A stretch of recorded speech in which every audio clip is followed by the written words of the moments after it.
Tem jeito para tudo, inclusive para a morte. Hã? Inclusive para a morte? Sim, é isso mesmo. Bem-vindos, amados, a mais uma segunda-feira sapiencial. Segunda-feira sapiencial que está sendo postada numa terça-feira excepcionalmente. Desde sábado, eu estou estudando sobre o tema da morte. Fui inspirada após a minha mãe conversando comigo espontaneamente ter dito a seguinte frase: filha, tem jeito para tudo, menos para a morte. Ocorre que no exato momento em que ela falou isso, o Espírito Santo me visitou. Eu me lembrei de alguns ensinamentos, de alguns estudos que eu já tinha visto sobre a morte, e eu pensei assim, não, tem jeito para tudo, inclusive para a morte, porque existe a possibilidade da vida eterna se transpassarmos a segunda morte.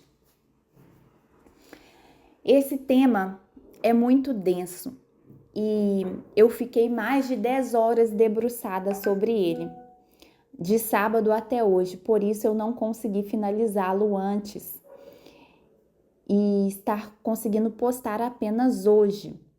Peço desculpas em relação a isso.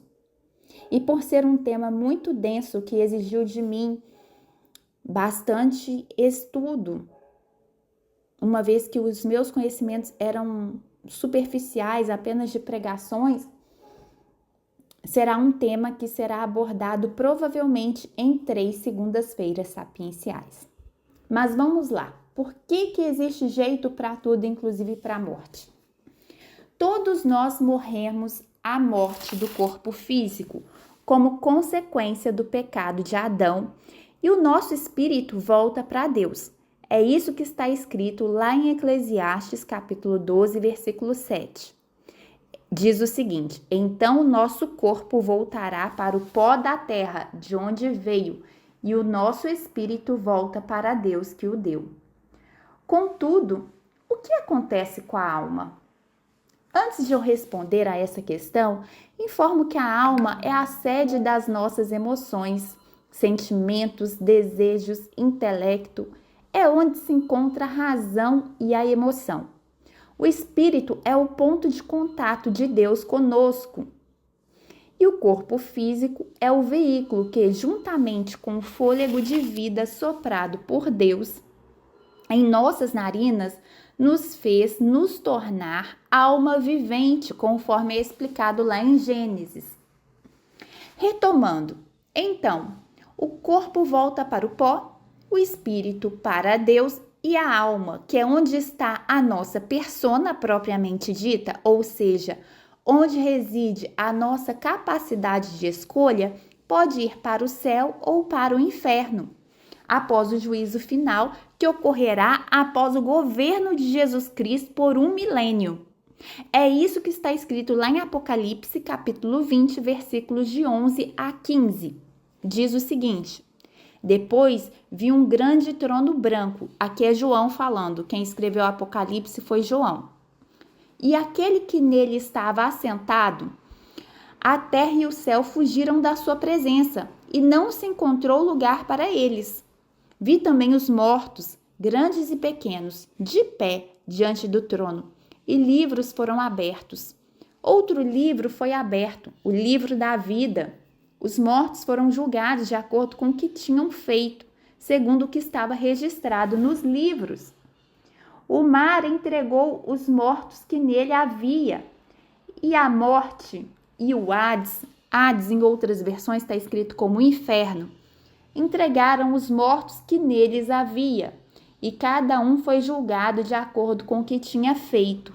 Então a morte e o Hades foram lançados no fogo, no lago de fogo. O lago de fogo é a segunda morte. A segunda morte, que se nós vencermos ela, teremos a vida eterna. De onde vem o meu raciocínio? Tem jeito para tudo, inclusive para a morte. Continuando aqui, em Apocalipse.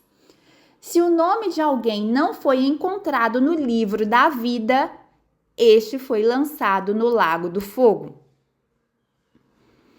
Portanto, existe jeito para tudo, inclusive para a morte. Podemos suplantar a morte e termos a vida eterna. Depende das nossas escolhas. E isso pode ser feito nesse exato instante em que você ouve esse devocional. Como? Aceitando Jesus Cristo como seu único e suficiente Salvador. É isso que está escrito em Atos, capítulo 4, versículo 12, e João, capítulo 14, versículo 16, respectivamente assim: não há salvação em nenhum outro, pois debaixo do céu não há nenhum outro nome dado aos homens pelo qual devamos ser salvos. Respondeu Jesus: eu sou o caminho, a verdade e a vida. Ninguém vem ao Pai, a não ser por mim. Por que eu repeti vem ao Pai? Porque o verbo está na terceira pessoa do singular, vem. Está se referindo a vir até Jesus. Quer dizer, para a pessoa ter acesso ao Pai, tem que ir até Jesus. Jesus não disse, ninguém vai ao Pai, como se não precisasse passar por ele. Não, precisa passar por ele, por Jesus, para acessar o Pai. E quando diz lá em Atos, capítulo 4, versículo 12, que não há salvação em nenhum outro, quer dizer que não existem santos, não existem pessoas, não existem outras entidades que tenham poder suficiente para nos garantir a salvação. Somente Jesus Cristo. E como ele mesmo disse, e não teve nenhum outro que ousou dizer o que ele disse, que nós conheçamos, eu sou o caminho, a verdade e a vida. Não tem outra pessoa que tenha dito isso. Para maiores informações sobre a necessidade do reconhecimento de Jesus como único e suficiente Salvador, eu sugiro que você ouça a segunda sapiencial da segunda-feira retrasada, do dia 20 de outubro de 2025, pois nela eu estabeleço um raciocínio mais aprofundado sobre essa questão. Retomando, pois, o raciocínio inicial, tema deste devocional, e indo um pouco mais aprofundadamente, podemos dizer que todos nós passaremos por duas mortes, mas isso é uma visão um pouco mais aprofundada. A primeira morte é a morte do corpo físico. E a outra morte pode ser, para o mal que existe dentro de nós, o que vai gerar a vida eterna. Por isso que eu disse que tem jeito para tudo, inclusive para a morte, repetindo. Ou então, se você não aceitar, não se dispuser a morrer para o mal que existe naturalmente dentro de você, se assim a sua alma não decidir enquanto habitar o corpo físico, portanto, a escolha ela é em vida terrena, então ela passará para a morte definitiva, a sua alma. Por que é a sua alma que vai passar para a morte definitiva? Porque o espírito volta para Deus, o espírito de qualquer ser humano volta para Deus, é o que está escrito lá em Eclesiastes. O corpo volta para o pó. E a alma? A alma eu disse que é a sede das emoções, é onde tem o intelecto, a razão e a emoção. Portanto, é onde está a nossa persona, a nossa identidade, a nossa capacidade de escolha, o nosso livre-arbítrio. É ela que é julgada. É ela que pode passar para a morte definitiva ou não, a depender das escolhas feitas em vida. Então, se assim a sua alma não decidir morrer para o mal que existe dentro de você naturalmente, então ela passará pela morte definitiva, que é a morte proveniente da escolha durante essa breve vida terrena em satisfazer os desejos da carne. E é isso que nós vemos lá em Mateus capítulo 10, versículo 28.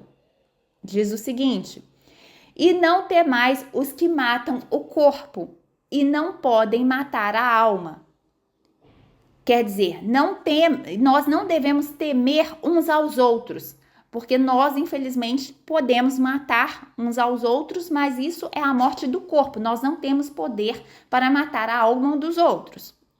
Aí continuando, lá em Mateus 10, 28. Temei antes aquele que pode fazer perecer no inferno a alma e o corpo.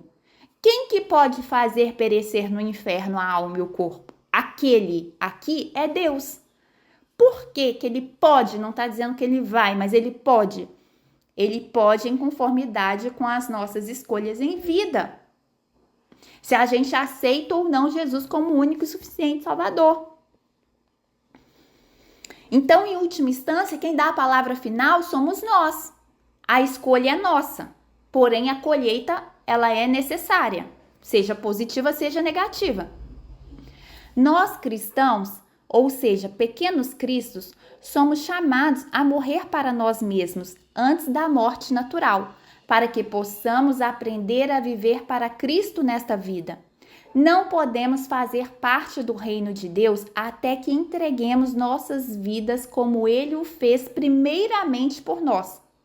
Por isso que lá em 1 João, capítulo 4, versículo 19, está escrito: nós o amamos porque Ele nos amou primeiro. E aí vem o apóstolo Paulo compreendendo, perfeitamente todo esse raciocínio que eu estou tentando estabelecer com vocês. Diz lá em Gálatas, capítulo 2, versículo 20. Já estou crucificado em Cristo, com Cristo, melhor dizendo. E vivo não mais eu, mas Cristo vive em mim. E a vida que agora vivo na carne, vivo-a na fé do Filho de Deus, o qual me amou e se entregou a si mesmo por mim. Então ele reconhece que Jesus Cristo o amou primeiro. E o apóstolo Paulo também, lá em Romanos, capítulo 6, versículos de 5 a 11. Porque se fomos unidos com ele na semelhança da sua morte, unidos com quem? Com Cristo. Certamente o seremos também na semelhança da sua ressurreição. Sabemos que o nosso velho homem foi crucificado com ele, para que o corpo do pecado seja destruído, e não mais sejamos escravos do pecado, porque quem morreu foi justificado do pecado. Se, pois, já morremos com Cristo, cremos que também viveremos com ele. Sabemos que, havendo Cristo ressuscitado dentre os mortos, já não morre. A morte não mais tem domínio sobre ele, pois quanto à sua morte, ele a morreu para o pecado uma vez por todas. Mas a vida que ele vive, vive-a para Deus. Assim também considerai-vos mortos para o pecado, mas vivos para Deus em Cristo Jesus. Vejam, vivos para Deus em Cristo Jesus. Então, recapitulando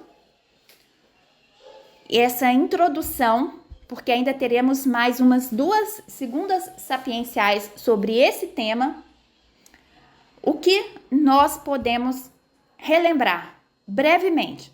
A verdadeira natureza do ser humano é corpo, alma e espírito. O ser humano não é essencialmente o seu corpo, mas é uma alma vivente.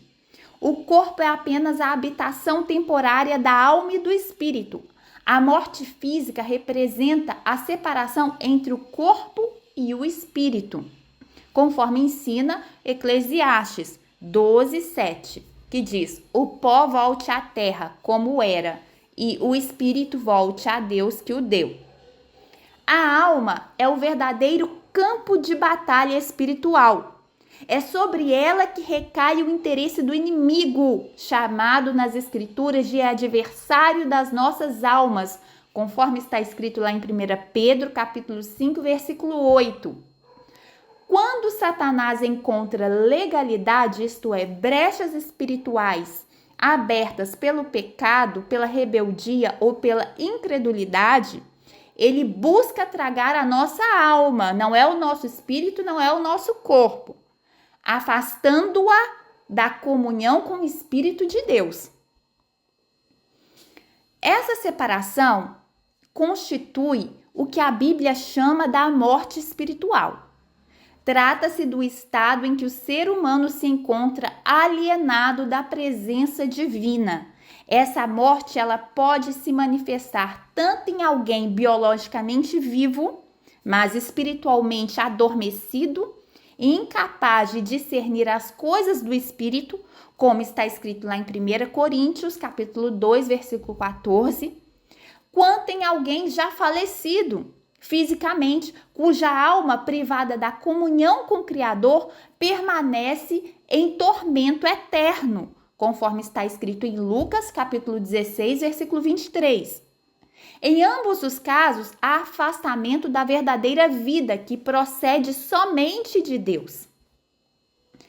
A restauração dessa comunhão só é possível pela reconciliação com Deus por meio de Jesus Cristo em vida terrena. Ele mesmo declarou: eu sou o caminho, a verdade e a vida. Ninguém vem ao Pai senão por mim. E é fundamental compreender que essa reconciliação só pode ser realizada durante a vida terrena, pois após a morte, o destino da alma é selado segundo as escolhas feitas em vida, conforme está escrito lá em Hebreus, capítulo 9, versículo 27. Curtam, compartilhem essa sensacional segunda-feira sapiencial. Ficou maravilhosa, muito bem concatenada, muito bem amarrada, tudo muito bem interligado. E eu espero que ela tenha edificado a sua vida e que ela colabore para que você, ouvindo-a, faça a escolha certa enquanto ainda há tempo. Como é um estudo edificante, eu peço que você colabore com o reino de Deus compartilhando. Se inscreva nesse canal e até a próxima, que será uma continuidade desse assunto.